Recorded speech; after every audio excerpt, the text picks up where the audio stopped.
Welcome to the Nerd Party. Hello, I'm Charlene Schmidt. I'm Patrick Schmidt.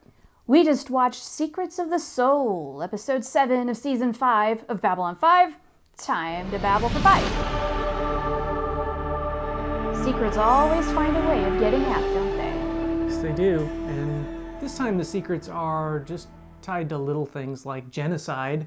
Just obliterating a part of your race, no big deal. It's very clear here what's happening is that these are parallel storylines, right?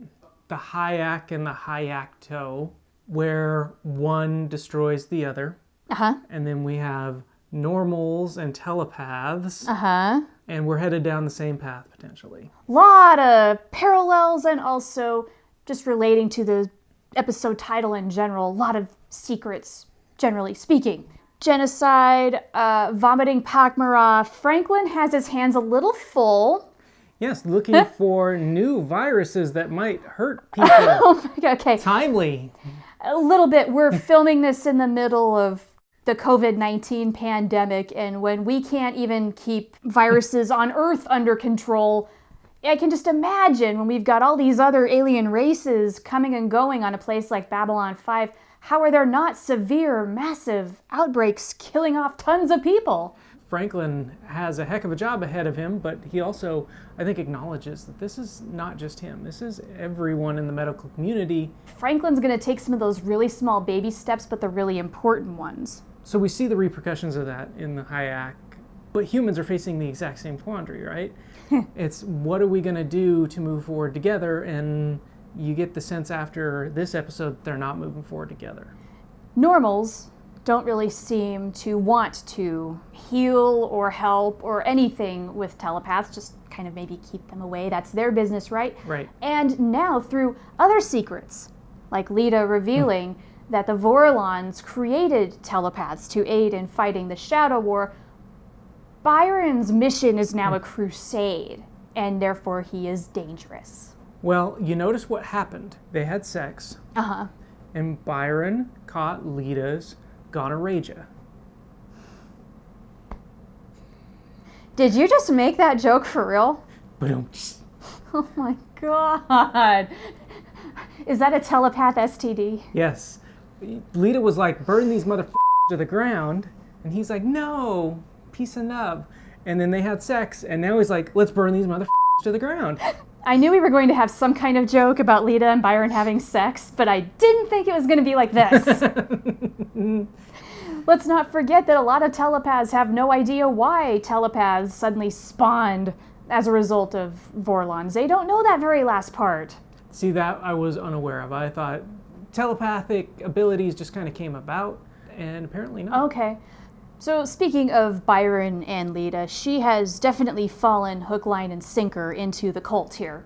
Mm-hmm. Especially the way Byron tries to go about I've tried to teach them non-violence and blah, blah, blah. It's where so many telepaths say, yes, this is appealing, right? Uh-huh. That it's no longer cult it's now movement Pretty much. I think it's about much more now than finding a peaceful place to live. As much as Byron preached nonviolence, it seems like he's going to force the Interstellar Alliance's hand. Yeah, and to get a homeworld, but that's just the first stop. That's the first step. Yeah, that's like the first end goal there. Yeah, and I think you see those divisions starting to become clearer and clearer and clearer. I mean, you see it with Zach Allen. Right at the beginning of this episode, he used a phrase, you people. Which is never a really good way to group people together, because when you say you people, you're saying something very specific. Not a great look, and yet with this being Zach, I'm not fully surprised. He has no real comprehension of the situation beyond that of a security officer trying to maintain some peace. Right, and as the head security officer, you need to have more perspective than that. Also in this episode, we saw Lyta kind of go off and talk about her lack of appreciation. It's about time, isn't it? But she did it to the wrong person. She Yeah. did it to Zach when she should have been doing it to somebody who actually could do something about it. Like Sheridan, maybe. Yeah, but if you notice in this episode, we never saw Sheridan. No. We never saw Delenn.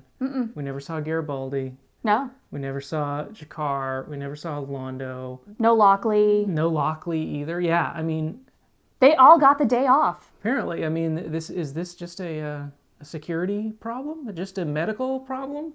Nothing bigger going on here? Leadership doesn't need to be involved? Okay, whatever. Gono-rage-a for everyone. This is not good. While you come up with more alien STD names, Let's do that. let's close up this show. Okay. So if you've got a suggestion for an STD name and the origin, Patrick would love to know what those are, and he will reply to those in the comments. I am steering clear. Well, in the meantime, if you want to talk about anything else from this episode, we'd love to hear that too. So yes, go ahead and please. drop a comment below, and of course, like if you like this video, and subscribe if you haven't already to the Nerd Party.